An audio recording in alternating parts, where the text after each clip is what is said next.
Over the last century, we've fought for election protection, reforms to maintain a democracy, and equal access to the ballot, all while maintaining our commitment to nonpartisanship and fostering an informed electorate.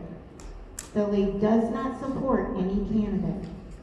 Our role is to offer the public a chance to learn more about each candidate, empowering them before they go to the polls.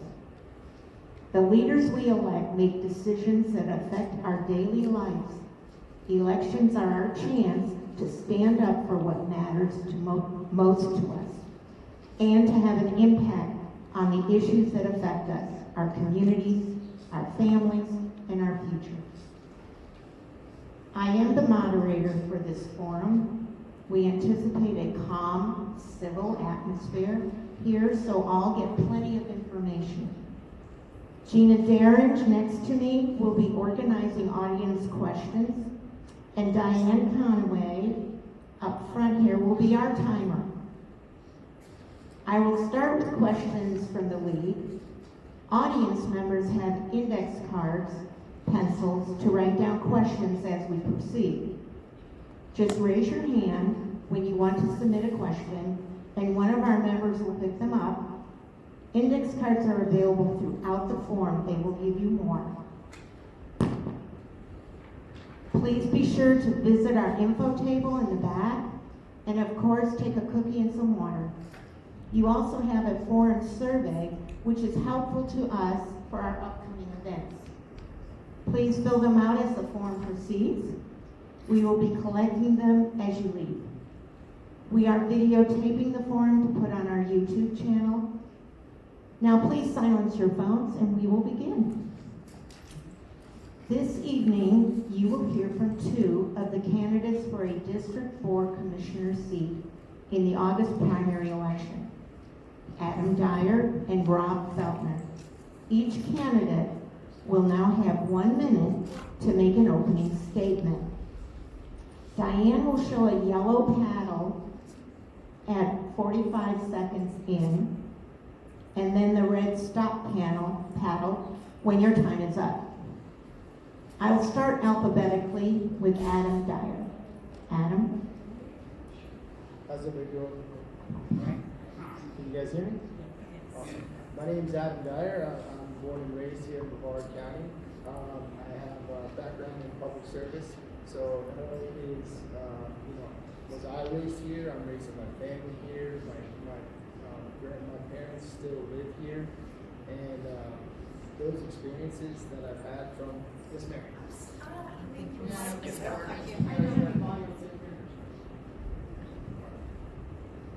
How about now? Yeah. There we go. All right. All right, let's start again. So there we go. So my name is Adam Dyer. I'm born and raised here. I've been here my entire life.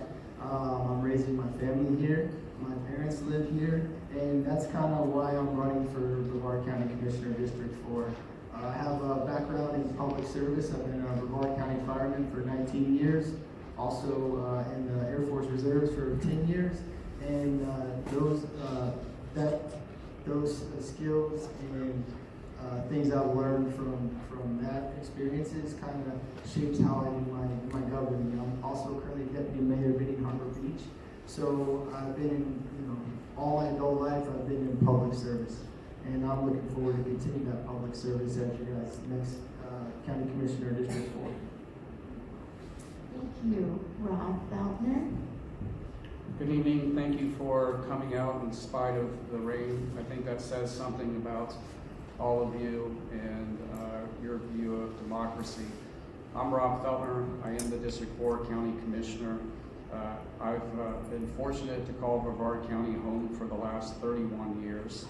I lived in Century with my wife, Veronica. I went to school here. I went to Brevard Community College and went to the University of Central Florida.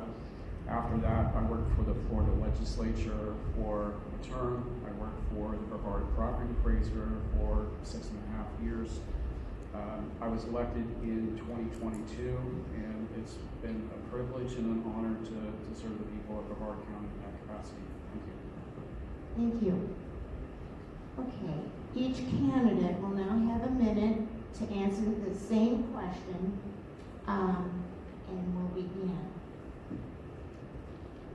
We'll start with Mr. Feltner. What issues are at the top of your list of priorities for District 4? Well, when I ran for this office in 22, I said I wanted to be the infrastructure commissioner, so that's always been my focus. Roads, all of the necessary infrastructure that we need to keep Brevard moving every day. One of the things that I think we live with every day, and the biggest challenge, is the rising cost of everything. So while we have priorities, we have this constant challenge of trying to get things done. One of our strategies today is simply trying to start things earlier, because we know next year it will only cost more. And that's a very difficult place to be, to try to get the most expensive things done, like roads and pipes and all of those necessary things. Mr. Dyer, same question. What issues are at the top of your list of priorities for District 4? So I would have to say as well, it's growth in infrastructure and, leadership and culture, and then obviously we have to strengthen our public safety. So, Brevard County is a gem, and it's the secret's out. Everybody's moving here. We can see that in the traffic. We can see that in the development, the neighborhoods, the apartment complexes. We need to do it a little more responsibly. We need to make sure that we're going to have the growth pay for growth, and then that way that we can have, the roads, the traffic lights, we be proactive as opposed to being reactive. So you can't stop the growth, but you have to do it responsibly. Thank you.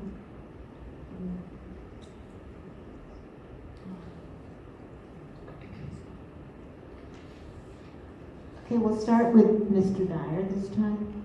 What is your philosophy on budgeting and taxation? Are there areas where you believe the county is overspending or under-investing? So yeah, it's our job as elected officials to make sure that we're fiscally responsible with taxpayers' money. That's our first and foremost job. And also, it's a great place to move here because the taxes are pretty low, and we need to also make sure that we're spending those tax dollars appropriately. But if you also have to, figure out ways to generate revenue for the long term, for the 20, 30 years, 40 years down the road. You can't just constantly look 1 year, 4 years down the road. So that's the challenge, but I think that there's opportunities to look at it a different way and a different perspective, and that's why I'm running, because I want to do it a little different than it's been done. Thank you. Mr. Felton, I'll repeat the question. What is your philosophy on budgeting and taxation? Are there areas where you believe the county is overspending or underinvesting? Well, I can tell you that this budget season there will be significant cuts to the county budget. That's happening already, because the fact of the matter is that inflation is outpacing revenue to the county. There's no denying that reality. When you go to the store every day, that's consumer inflation. But inflation to the county is much, much greater than that. Road construction, buying equipment. You think of the landfill, I'll use this example. What's out at the landfill? People, heavy equipment, and diesel fuel. That's 90% of the landfill. All of those things cost a lot more money than they did before. When I was first elected to buy a ladder truck for fire rescue, $1.2 million. The last one we bought was $2.1 million. Those are the things that we're dealing with. I'll say quickly, I look at everything in terms of opportunity costs. So what do you give up to get this thing over here? So this thing over here is $1.5 million. You give up something like paving 6 miles of road. That's what we give up. Thank you. Thank you. My next question, we'll start with Mr. Feltner.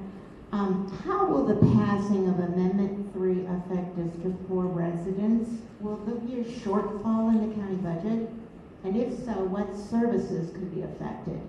Public schools, public libraries, first responders, or others? Well, it's hard for me to speak for the schools and some of those things outside of Brevard County, but the anticipation of losing something like $30 million will be very significant for Brevard County.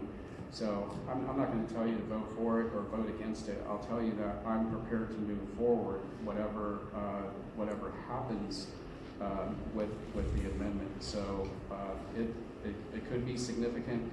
But having worked for the legislature, I'll say quickly that one of the things I'm interested in and I'm watching cautiously is the implementing language, which is when the legislature goes back in special session to say, here's what the voters did, now how do we implement that? And by the way, it's not just Brevard County, it's every municipal government in Florida, every one of those. And even the smaller municipalities will probably be affected much greatly, because if you took a municipality that has a total budget of $12 million and you take $3 million away from them overnight, that's devastating. So I think of the smaller municipal governments around us also. Mr. Dyer, would you like me to repeat that question? No, ma'am. So yes, ultimately, whatever the voters decide in November, that's our job as elected officials to come up with creative ways to figure out how to continue that level of service. I believe that there is still a lot of unanswered questions out there on how they're going to implement it.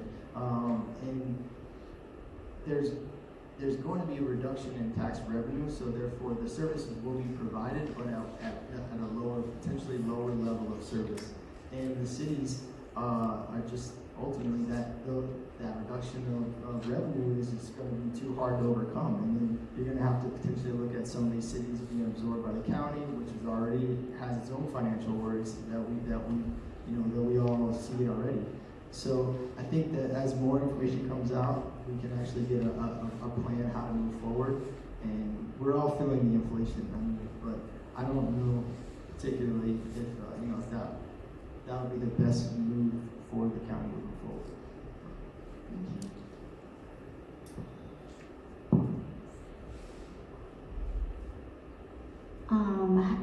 This is from the audience, how do you intend to vote on the project they intend to put at Carrollwood Avenue? Turtle Mound, yeah. I haven't read 6th grade writing in a long time. Turtle Mound, I'm sorry, that was bad. As well as, let's see, how do you intend to vote on the project they intend to put at Carrollwood Avenue, Turtle Mound, as well as the Suntree project? Do you agree with reasoning for those two projects? And I think we'll start with Mr. Dyer. Yes, so I believe I'm fairly familiar with that area over there off Carrollwood. I mean, it's all running calls, working over there at Station 81 for years. It's very low-lying land over there, and you got to be mindful whenever you're developing that land, because that water has to go somewhere, and it's going to run off into other existing homes in that area. So I would be in favor of that area likes large yards, setback driveways, so they like their seclusion. And same thing, I believe, with the Suntree neighborhood. There's a 4-acre pond on that area. So we have to be mindful and not develop every low-lying and wetland area. And we have to be smart about it and, still provide some of that room for nature. Thank you, Mr. Calvin. Well, first of all, the first project already came before the Board of County Commissioners, Planning and Zoning, and I voted against it. So they're going to have to go back, and I don't know what the end product of that will be. They'll probably come back with less homes. So that's the first one. On the second project, which is off, we'll say North Pinehurst, that's been delayed. And so I had a meeting with the property owners. I called them right away myself, and I said, listen, you're not going to be able to come in on Linwood. That's just not going to happen.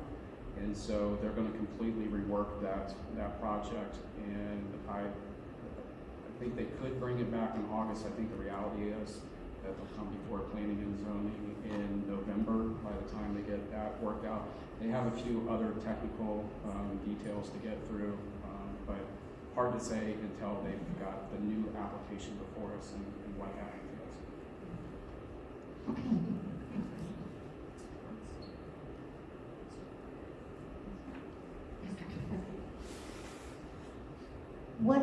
this will go to Mr. Feltner first. What is your long-term vision for the transportation in District 4, especially regarding congestion on Wickham, Pineda, and Vieira Boulevard?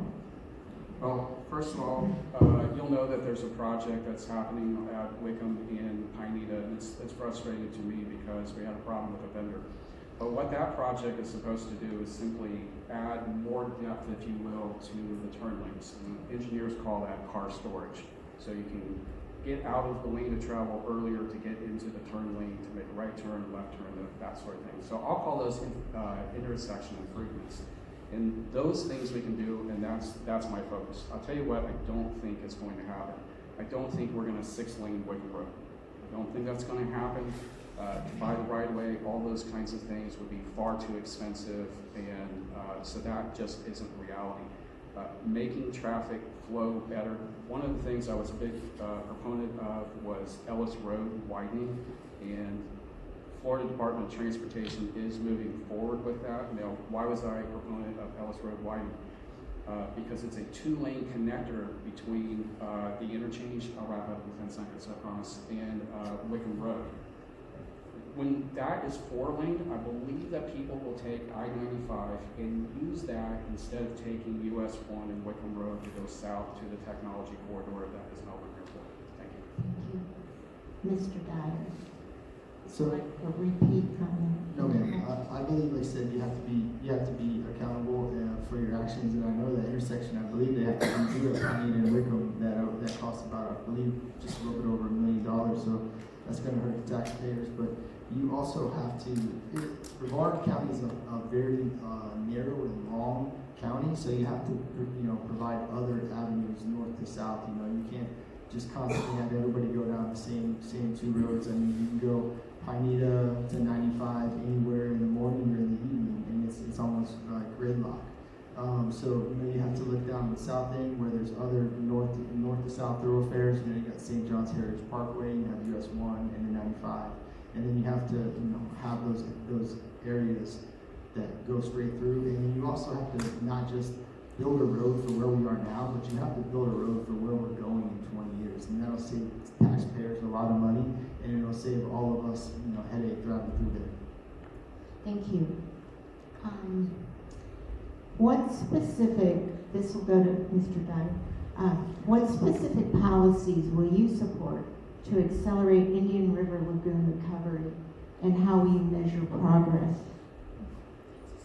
Yeah, so this one's near and dear to my heart because I grew up surfing and fishing here. You have to continue your efforts with the sorrel tax, I believe, and that's done some good things, but, there needs to be more return on investment for the taxpayers, in my opinion. And we need to evaluate if we're spending those tax dollars appropriately, and also potentially look at other ways to improve that water quality. The Indian River Lagoon is the current's based off wind flow. So then you build a bridge every 5 miles that restricts that water flow, and then you also develop all the land and then input that runoff into the lagoon. The water quality is going to go down. So you need to reconsider, potentially opening up an inlet on the north end, flushing that water out. Reevaluate if what we've been doing for 20 years is the best way to move forward. Thank you. Mr. Feltner. That's a big question for 1 minute. I'll try to do the best that I can with it.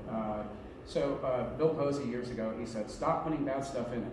And I think that's a very short, easy way to say that all of the tributaries and all of the runoff that goes to the lagoon isn't a good thing. And so in the future, you will see more on-site handling of water. So not having it discharge into the lagoon, but more of like roadside retention areas, and you'll see more vegetation, and so that you can retain it there and not put it into the river.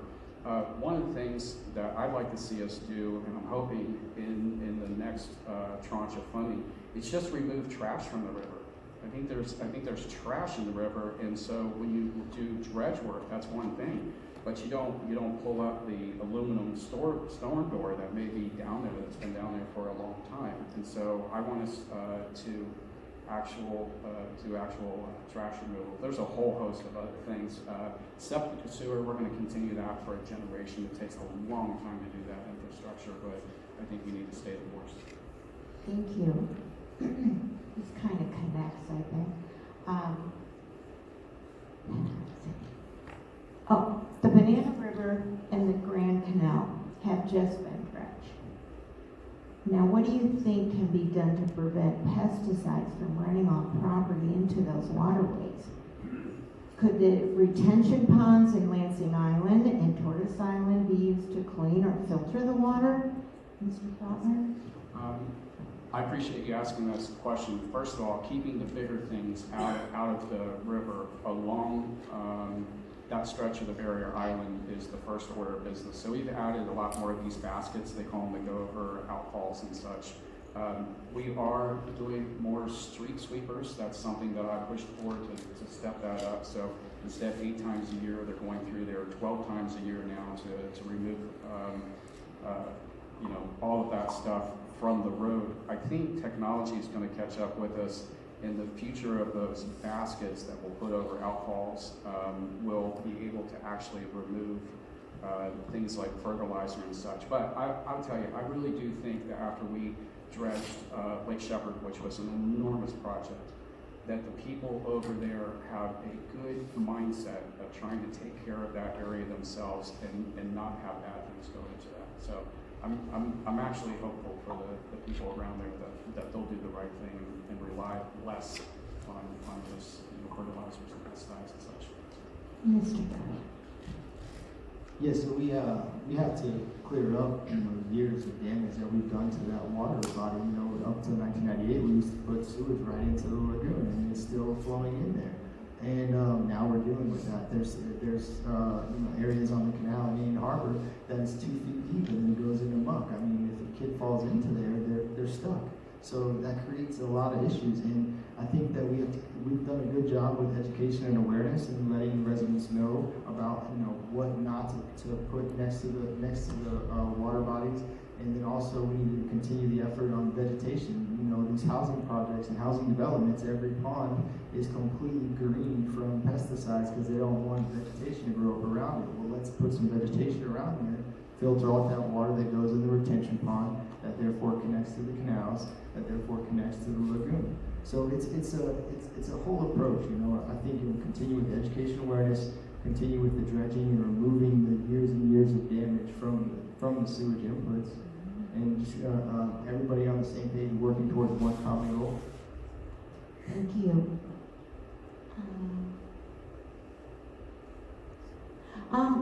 This question is for Mr. Dyer. Both of you actually. Start with Dyer. What role should the county commission play in addressing housing affordability for working families and seniors? So I think it's two-part. Obviously, you want to make sure that there is houses, because I believe Brevard County is the best place to raise a family. I know that because I was raised here. My sisters, they're raising their children here, so that needs to be the emphasis on single-family homes and residential neighborhoods, in my opinion. And you can't stop the growth and development, but I'd like to see less apartment complexes and high rises. But it's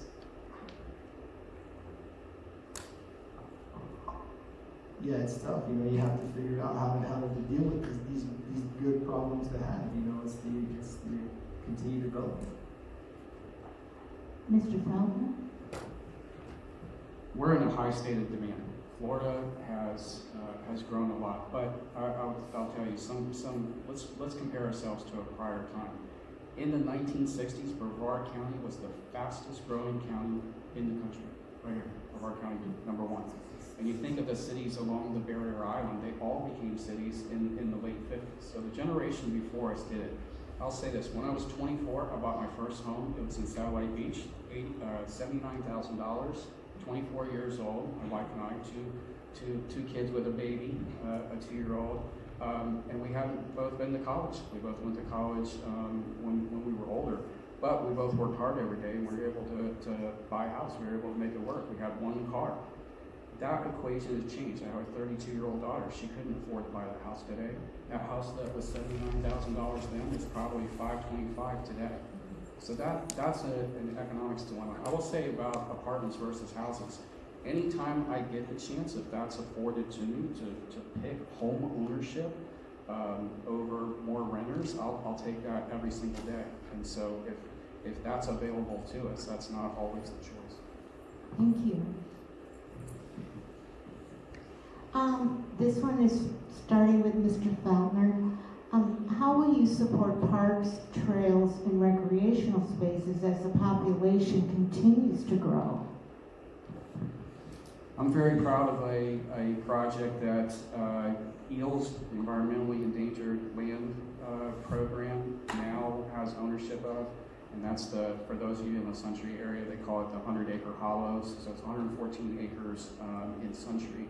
And so when the EELS referendum passed and the voters decided that they wanted to have more land set aside, one of the things I quickly identified is in District 4, it's incredibly difficult because there aren't large parcels. But this one had been sort of hanging out there for a long time. It was intended to be part of a wastewater facility at one time, but that didn't happen. Anyways, EELS now owns that. That will be forever set aside. Across the street on the other side of the Air Boulevard is another 100-acre conservation area. So I will say very, very quickly, there was a lawsuit we were involved with in Merritt Island over the county many years ago not giving a permit to develop. And so one of the ways to settle that, we actually put together a settlement that included EELS buying a piece of it, and St. John's we even looked at to buy a piece of it. And so they're going to get some of the houses that they wanted, but some of that land is going to be used for water retention and some other things, and will be set aside in perpetuity. Okay, I have a question. I don't know what the acronym means. EELS? I think it's at the beginning, the Environmentally Endangered Lands. Maybe I wasn't listening. I know government loves acronyms.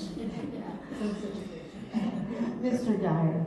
Sorry, wanted to follow up on a topic from the one before. Also, it's our job to protect homeowners' rights as far as housing and make it less appealing for the short-term rentals and big platforms coming up and taking over all the residential area where kids can raise, or where we can raise our families. So I forgot to add that. Sorry about that. And also, obviously the budget's extremely tight, and I attended the last budget meeting, and they were talking about, I think they talked about a stove for 15 minutes as opposed to really talking about like big issues. And yes, we have to find ways as elected officials to fund these parks, because if you don't have these parks, these kids are going to find other ways to get in trouble. And I grew up outside. My kids grew up outside playing multiple sports, and they are the future of our Brevard County. So we need to make sure that we need to invest in them and continue our conservation with our wetlands on the west side of the county, and increase our parks and resources, because we are outside people here. We moved to Florida because we love being outside, and that's important to me. Thank you. What is your view on eliminating property taxes? We'll start with Mr. Dyer. So this one's a tough one. Obviously, I believe the bill has changed multiple times since its inception. Still trying to find out details, and I believe we have to be mindful of what we say and don't say right here. But so I'm not quite sure that that's the biggest issue. We're all getting pinched for sure. I agree. We're all in with the inflation, but if that's what the 60% of the residents want, then us as elected officials are going to go ahead and implement that and continue that level of service, and try to figure out what areas need to be cut. And we're doing a line item budget, and we're doing a zero budget, and we're working back from how much everything costs. So we have an idea of what needs to be cut if the revenue shortfall does come. I'm worried about, say, how are we going to generate that revenue? And I hope not, but what if COVID 2.0 comes and we lose that tourist dollars that people are leaning on to replace some of that tax funding from residential areas? There's just a lot of what ifs, and I'm from the military, so I like to have bomb-proof plans and think about 4 years, not 4 years down the road. So there's just a lot of variables that are still undetermined. Mr. Fountain. You might repeat that. Okay, what is your view on eliminating property taxes? Well, I like the idea of it, personally, myself and for everyone else, but for the last 150 years, that's what's funded local governments in Florida. So I've said this to legislators throughout the legislative session, if that's your goal is to get rid of that, then what is it that you want in its place? So somehow we're going to have to continue to provide basic services, and so will it change in Florida if the referendum passes? Of course. If the referendum doesn't pass, I will tell you that Brevard County is still going to do things differently, because that wouldn't change the inflation problem that we have, which is just increase in cost, and our revenue is limited. So we're going to continue to be constrained. Thank you. Can I ask a question just for me? Now the microphone. Can you share with the audience, I'll start with Mr. Feldman, can you share with the audience what property taxes pays for? Well, first of all, you have ad valorem tax, and then you have fees. Okay, so when I worked with the property appraiser, and she trained me on this, right? You have your ad valorem taxes, the top part of your bill, and then what they call below the line. Okay, so those are non-ad valorem assessments. Give you an example. So ad valorem, of value. So your house has a value of $300,000 versus someone has a value of $1 million. That's your ad valorem tax. The fees, solid waste, fire, trash collection fees, those kinds of things, those are largely the same, okay? And so they fund different things. But the county general fund could pay for anything, okay? Just as an example, could pay for anything. Could pay for parks, it could pay for libraries, it could pay for all kinds of things. But take something like the library millage. That can only pay for libraries. If we go below the line, the fire assessment fee, that can only pay for fire. I can't take that and go spend it on something else. So these are the things, the discipline that you have to live with in local government. I can't go take library money and spend it on roads. And so most of the ad valorem tax, that's the majority of the top of your tax bill. So Okay. I'm sorry, Thank you. I'm very sorry. Mr. Dyer. That's hard to do. Yeah, there's a lot to that, but obviously police, fire, parks, services, resources, information officers, public works. I mean, it goes into everything, and it gives the cities and counties the funding to negotiate the waste management pickups or the trash pickup. Say if there's a reduction in that funding, say trash doesn't come twice a week, say it comes once a week or once every 2 weeks. So these are all things that you have to think about, on the back end of if we have that reduction in revenue. And we're already pretty low as far as revenue, in this county, which I believe in. I'm a big proponent of not busting the 50% tax cap, and I like having low taxes. But I also know services require revenue. You have to find a way to fund for employees. And if you have less employees, you have less services, dog parks, all that probably going to go away. We say this because all of us in the league will tell you, people do not understand taxes. And we talk to them. So It wasn't made to be simple and easy to understand. They never made it to be easy to understand. Yeah, right. Okay. I've got, let's see. Oh, okay. District 4 is growing, expanding to the west. How will this affect our residents?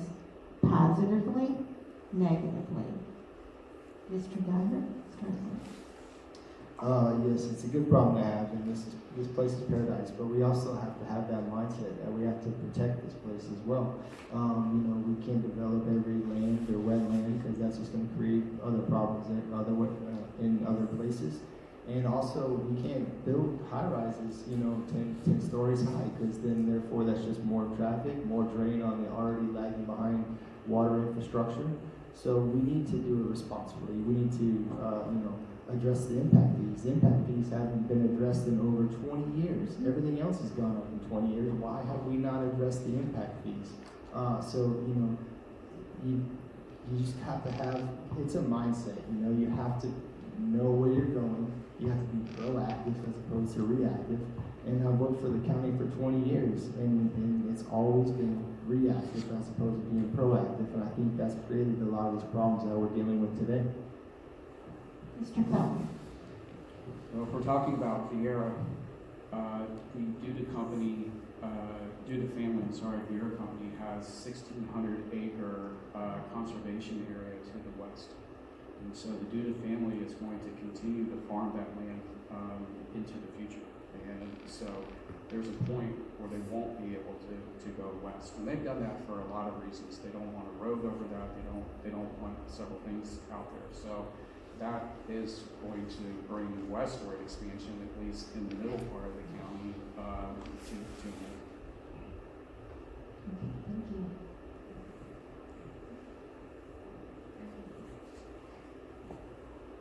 We'll start with Mr. Feltner this time. What is one county program you believe is undervalued and deserves more attention? I have a great deal of empathy for the people who go out and fix our roads every day. We took our road and bridge guys who are out there working at the intersection at Wickham and Pineda to lunch at Fujiyama recently. And it was a wonderful experience. But I stop by and I talk to them a lot and offer them a Gatorade, and I tell other people when you're going by, you know, wave all fingers at them.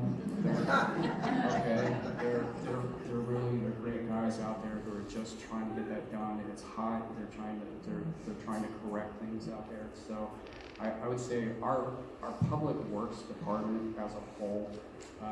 I'll tell you, there's a lot of heroes who wear neon green shirts in Brevard County. Thank you, Mr. Dyer. Yeah, this one's near and dear to my heart, and it's public safety. I've watched my fellow firefighters have to leave this county and go to, we get hired, they train them up for 2 years, and they go to surrounding fire departments because they can't make it adequate wage to provide for their family, and therefore, if they do stay, they have to work hours and hours and hours of overtime, which therefore is time away from their friends, their family. Then they get 1 day off, and they have to do the honey-do list that the wife has prepared for them, and they're right back in there. So, you have to invest in your public safety. And yes, those things are probably one of your highest budget items, but you got to look at it like it's an investment. If right now the guys that do stay, they're training these 2-year employees, and they're just getting burned out. You're not retaining that knowledge. You're not retaining that experience.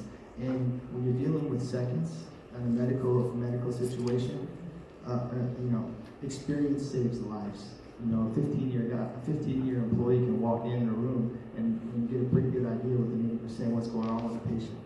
So, we have to take care of our guys. 60% of the fire engines are over 20 years old in this county. I worked at Station 47, running calls, 15 calls a shift, with no air conditioning in my fire engine.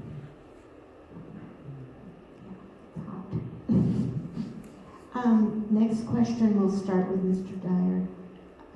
What specific revenue generators would you consider implementing if the property tax amendment passes? So you have to, like I said, you have to be creative, think outside the box. I mean, obviously, you have to do impact fees. I've already stated that. That's can't figure out why in 20 years we haven't addressed that. Then you have to look at consumption taxes. So that way the burden is being shared with everybody that comes through our county and not just on the backs of the residents. And then you have to come up with other ways because, like I've said before, this place is paradise and we have to protect it. So, you can't just have businesses come in and get tax breaks that are going to have a big impact on the area, and you have to be mindful of that. It's a way of thinking. Mr. Feldman? Well, I'll tell you something that has already happened, and because we had challenges in funding fire, I went and petitioned the legislature to allow us to use tourism tax, so what the tourists pay, to use for lifeguard funding. So ocean rescue as part of fire rescue. So really, I was just trying to find a funding source for that. And so tourists don't pay property taxes. All of you pay property taxes. And so it's the tourists who, our ocean rescue goes out to help on the beach. And so being able to use what the tax that they pay when they come here. And so that passed the Florida legislature. That's helping us in Brevard County. But all oceanfront counties can now use tourism tax to fund their lifeguards in their counties. So in the future, we're going to have to find some things like that. But it's going to involve the legislature allowing us to do it for sure. Thank you. What group, if any, supports eliminating property taxes? I think property owners.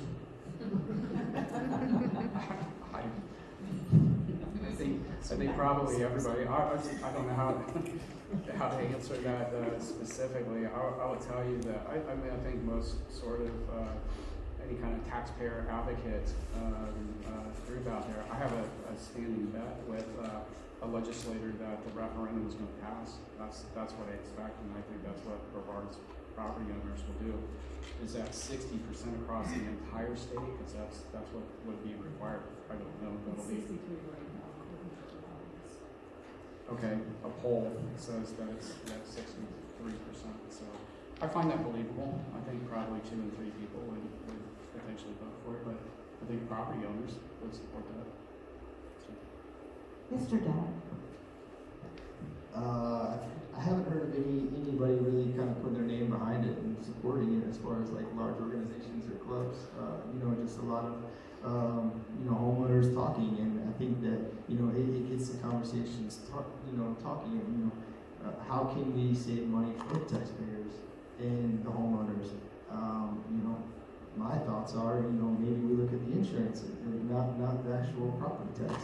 But you have to have these tough conversations, and if this is a way to start it. But ultimately, if it does pass, then we'll have to evaluate it and get more details and move forward. Thank you both.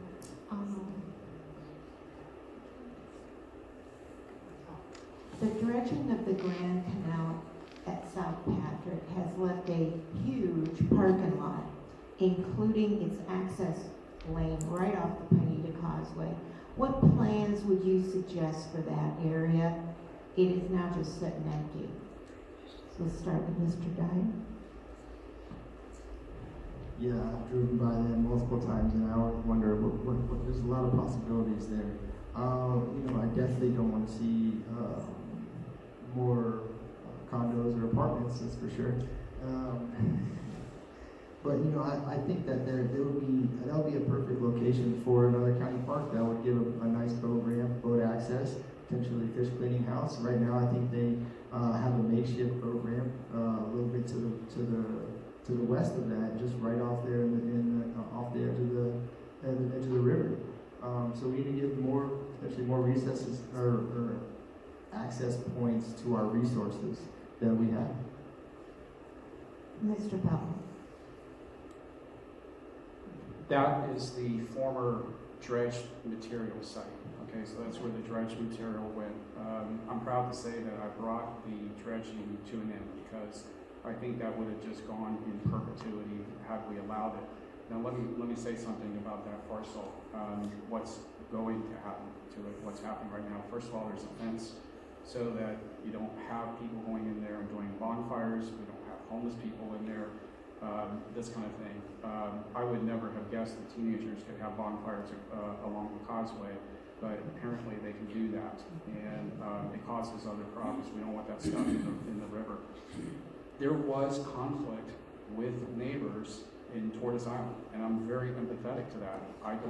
They had heavy equipment in basically their backyard for the better part of 2 to 3 years, and so 3 years. So I wanted to bring that to an end, and so I worked hard to end that, and so that is owned by the county. That's not going to be a park. I will tell you, Parks doesn't have the money to add another park. Number one, and we talked a lot about the referendum tonight. If that happens, they most certainly won't have money to turn that into a park. So we have replanted it, so you do see some vegetation out there, and so that's just going to be part of the habitat going forward. Okay, so it's a done deal, what? It's a done deal today, and I'll tell you, I'm gonna just say real quick, 15 seconds.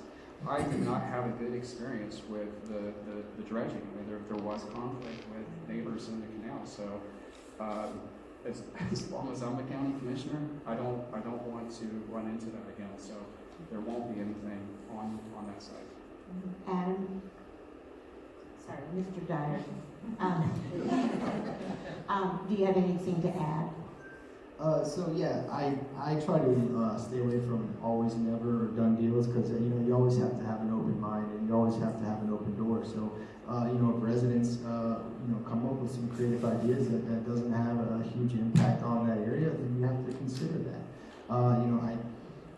Having 4 small children and then coaching football, baseball, to me parks is a big deal. And like I said, you have to invest in your youth, because they're the future of this county. So it pains me to hear that no more parks. So. Okay, thank you. We'll start with Mr. Faulkner. Tell me about a time, or tell us, about a time you changed your mind on a public issue and what led to that change.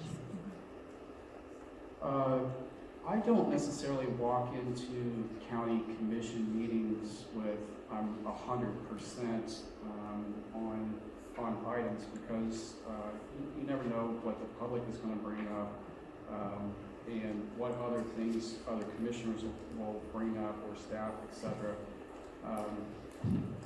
I think if I had more than a minute, I could think of several things, but I would just tell you, if you watched any of the commission meetings, there are several times where I'll say to a commissioner, first of all, I hadn't had time to consider your item, why don't you put it on the next agenda? I say that a lot. Or else, maybe if I can't completely agree with them, I'll say I'll split it with you. And so you want to spend this money on this, how about we split it? So I do that as much as I possibly can when it's good for Brevard County. Thank you, Mr. Dyer. So you always have to be open to further information, collect all the data, and then be humble enough to consider that, hey, maybe originally that your decision wasn't the best. So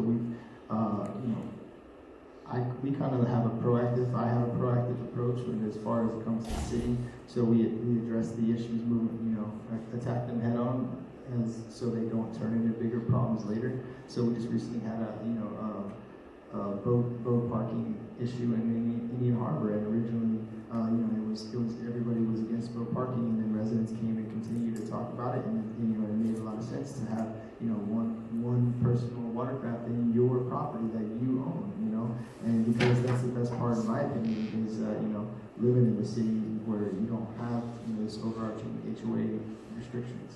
So you always have to have an open mind. Thank you. We'll start with Mr. Dyer. How will the elections office be affected if the property tax amendment passes? Like we stated earlier, every office is going to be affected. Every level of public or government service is going to be elected. So you have less people in the office, less people answering the phones, longer delays potentially.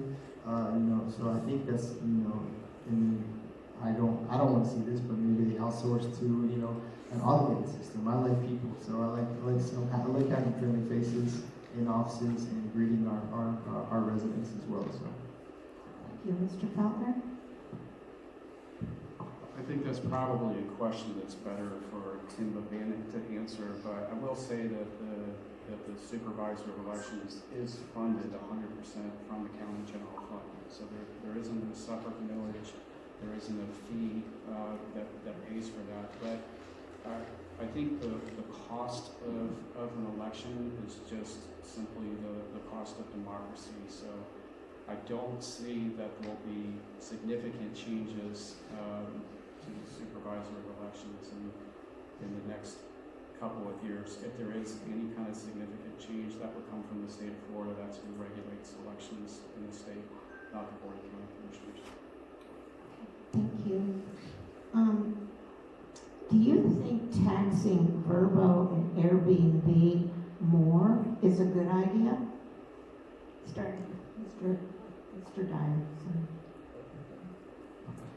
So you can't, in my opinion, you can't just tax something because you don't like it. It has to be tied into a cost that is going into, inspecting that service, for safety reasons or fire alarm, fire suppression systems, but with wages going up and cost of insurance and benefits going up, people that are responsible for ensuring that those short-term rentals are, meeting the proper code requirements. So everything comes at a fee. The parking enforcement that those houses that are built for 2 to 3 cars, they're now hosting 6 cars on a nightly basis, and obviously the increased burden that's on the waste management aspect of it. So you have to really look at those and then be mindful and count that impact, because like you said, the residents are carrying that burden and impact from the short-term rentals. Thank you. Mr. Feldner? So in Brevard County, there's a 5% bed tax or occupancy tax. So that's on hotels, short-term rentals also, okay? So whether it's VRBO, Airbnb, and the like. And again, we talked a lot about the referendum and if that will pass this year. Just if I were placing bets, I would think that one of the responses from local government, probably leaning on the legislators pretty hard, is what about an additional, say 1%, so one more penny, but it just go to local government infrastructure. So not to special projects or to promote tourism or whatever. It just simply goes to local government for infrastructure. And I would bet that something like that would come up in the next 2 legislative sessions. Thank you. When there, excuse me, we'll start with Mr. Feltner.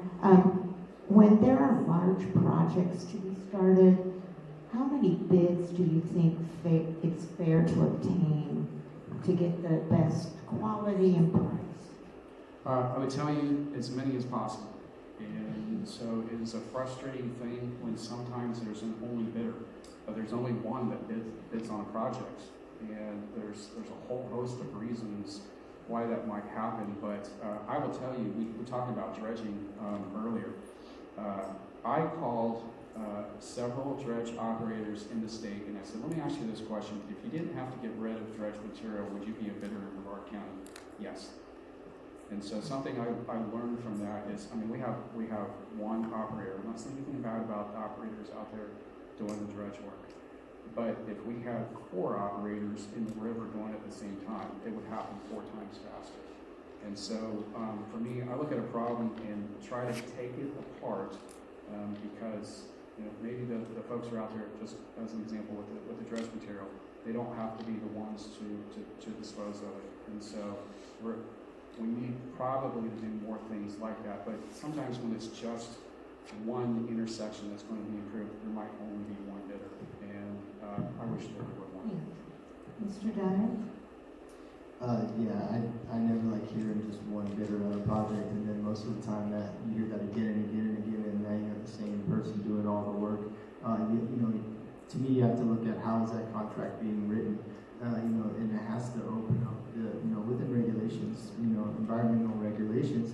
But if there's only one bidder every time, then most of the time you gotta ask yourself why, because you have to have competition, and that will create a lower cost to the taxpayers and also a better product because they're competing as opposed to going to the same developer over and over and over again. Thank you. Right now, it's I'm going to just address the audience. Remember to raise your hand if you have a card that's done so that our volunteers can grab them from you. And if you want another card, please raise your hand for that as well so that we can get another card to you. Thank you.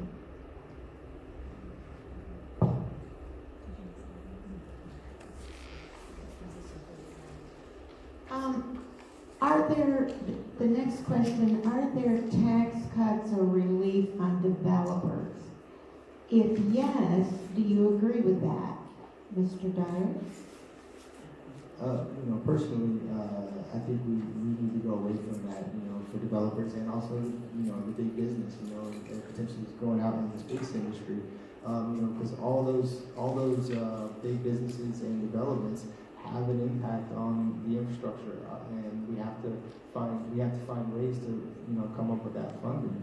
So, like I said before, this place is a gem. This place is paradise, and we need to start protecting it and, always have people welcome, but we have to be mindful and, protective of what we have here in this place. Mr. Pelton? There aren't tax discounts for developers. Now, a large project could come to Brevard County and they may seek tax abatement, so they're asking for a discount on their property taxes. Now, I have voted against some of those and also have voted to claw back earlier tax abatement when they did not meet the thresholds, right? So they said, we're gonna have some of the jobs, we're gonna do these other things, and so when they don't do that, and the county, I think, does a pretty good job, just because they have to protect every single dollar of clawing that back when the time comes. I have suggested to some folks in economic development circles, now is not the right time to ask for tax abatement. We're just simply in a difficult time, and this is very austere, and just now is not the time for tax abatement. Thanks.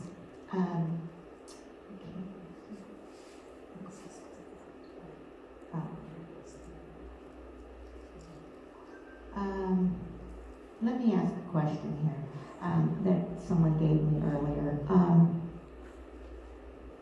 I don't know whether you all remember this or not, but a county attorney ruled in 2024 that advisory boards are prevented from interacting with the group they're advising. What are your thoughts on such a rule? Mr. Pelton? An advisory board interacting with county commissioners? No. It's a county attorney rule that advisory boards for a certain, Say the library. say the library, okay, Library. from interacting with the library that they're advising.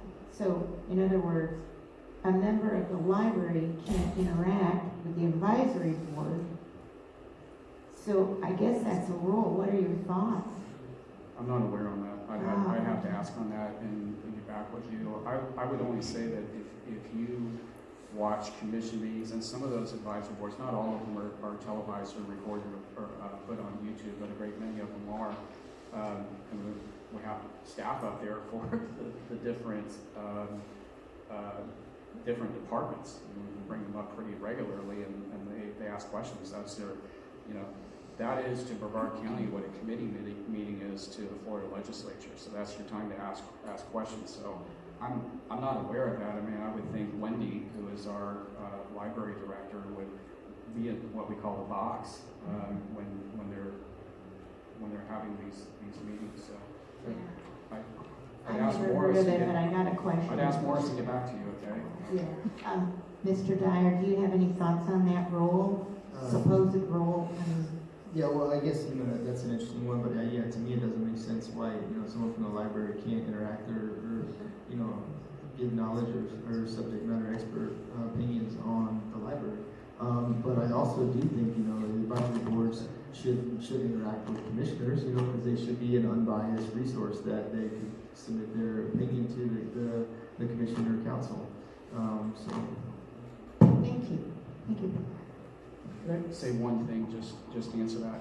I think that when it comes to our boards, I don't ever tell them, say, hey, I like this, or I don't like that thing. And so planning and zoning being one of those, I take very seriously the work they do, because quite frankly, they save us a lot. And so I don't go tell them in advance, I like this, or I don't like this thing. So I take their advice. and their input, and I value it, but I don't do it the other way. Mr. Dyer, do you have a follow-up to what Mr. Feltner said? Yeah, I was just referring to, some things that we deal with in the city, but that's interesting that he was speaking on that. I thought we need to speak on that. Thank you. This is a long question, but one that I can attest to being a retired high school teacher. Along the idea of public safety, even though 40% of mental health appears before the age of 14, we have not one adolescent psychiatrist in the entire community mental health system. Brevard County has the highest number of Baker Acts in youth, and mostly in most of the state of Florida. Youth, for just one example. The cost to the family, the police, and the fire department, and the danger to the residents is enormous. There's not been one evaluation treatment plan for any youth in our community mental health system that could appropriately diagnose, plan treatment for any of our youths. There are 5 child adolescent programs in the state of Florida. So I think what they're addressing is we have a mental health issue in this country, especially with young kids. So we appear not to be doing a very good job with our youth being Baker Act if our numbers are in fact what this person has wrote. So what are your thoughts? What are your thoughts on that, Mr. Dyer? No, I would agree with that. And it goes back to, are the resources there to, deal with those situations? And the youth is the future, so we have to invest in our youth. Back to the parks. Do they have outlets? Do they have sports programs? Is everybody given the opportunity to engage in community centers? If we keep, talking about, price of stoves or limited parks, I think it's only going to compound those problems. So we have to address the mental health issues in this country. So we can see that in the military, and also now we're starting to see it in the fire service, and we definitely see it in schools. Mr. Feltner, any thoughts on that? I think we're struggling to fund circles of care. I think the amount that the county, I've met with them and asked them, I said, I'll go with you to talk with the legislator. Let's go talk to some of the larger cities and see if maybe they could help us out with a contribution to keep them going. But I think the reality of the situation is that probably falls to the schools just because they have more interaction with kids than the county would. I will tell you, I'm a supporter of Guardian ad litem. I think that's a good thing. In the process, you find yourself in court system with kids and such. And so, to that end, there's some other groups out there like Ways for Life, Wraparound Youth Services. I like them very much as well, and I think they do great things, but sometimes it's hard to find funding for them.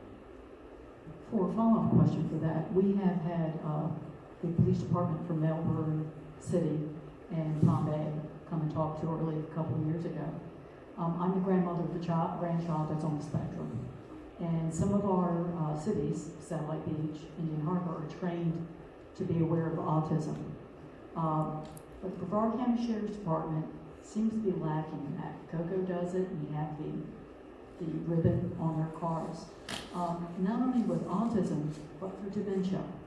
For elderly people, in order to have that training, that it's really important for our firefighters or EMTs to understand that when the call comes for a child who's having a meltdown, who is now an adult, that training has to happen.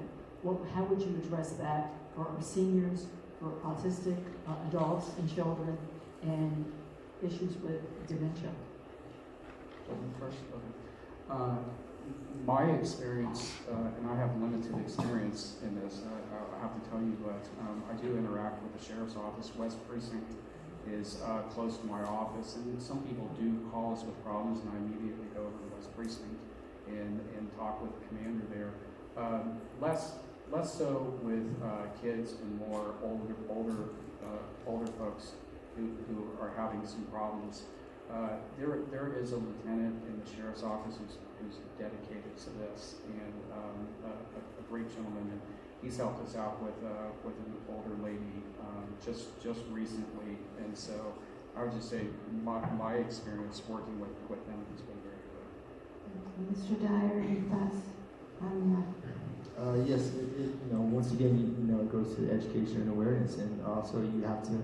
It's a culture and a mindset, in that these public servants have to have. You're a leader in your community. As soon as you walk in, you wear that badge and that uniform, so you have to approach every call like that. You have to be mindful. You have to instill in your employees that that's not just another call, that's someone's grandmother, that's someone's son, And if you approach that, if you have that by hiring the right people and then giving them the direction that, you want the department to go to, then it handles a lot of those issues, and you start treating people as humans, not another call. Okay, thank you. Here's another question. Who in the county is responsible for the mismanagement of the road work at Pineda and Wickham Road? That was supposed to be done at Christmas, and again, there was a problem with the vendor, so ultimately it's Public Works, but I'll assume responsibility for that. I am the commissioner. We terminated things with the vendor, and we do require bonds. That's when you do work for the county, you have to get a bond for exactly this reason. And so we're going after the bond. Our Public Works guys, again, they're out there finishing that up, and so that happens. Those things happen, but they are completing it now. I wish that was done at Christmas. That wasn't done. And Mr. Dyer, any thoughts there? Not having all the facts, obviously not being a part of that process, but you hear common parents, there's only one bidder, one vendor. Hopefully that vendor is not going to be used again on any other project, and then hopefully that, our directors are constantly going out there and evaluating those projects that could identify some of these issues that now we're seeing and have to redo and spend, 1.2, I don't know, a little over $1 million redoing that project. So, it goes with accountability and making sure that your directors are on top of things. Thank you. They will not be doing business in this county again. Thank you. We voted on that. Yeah, okay, thank you very much. If there are no other questions from the audience, anybody have a question they want to submit? They all want cookies. I do too. You have a minute to close your thoughts. A minute. If either of you want to say a closing statement, you can. We can do it quickly.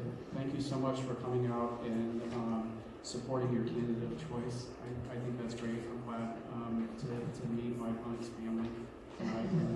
My wife's here too, so thanks for coming out in the rain and supporting your candidate. I greatly appreciate it, and I think there's cookies. I would just like to say thank you for coming out as well, and more importantly, I just want to say thank you to the League of Women Voters. It takes a lot to put something like this, and I know you guys have multiple other forums, so I truly do appreciate an avenue to get that information out, because we have to be involved in our government. We have to, show up. We have to look into the facts, and you have to look into the bios. You have to see where people come from, and then you actually find a person, and then that gives voters an educated decision, because each vote is an investment in the future of this county. So I just encourage everybody on August 18th to make a good investment. Thank you. This concludes our forum this evening. A round of applause for our candidates.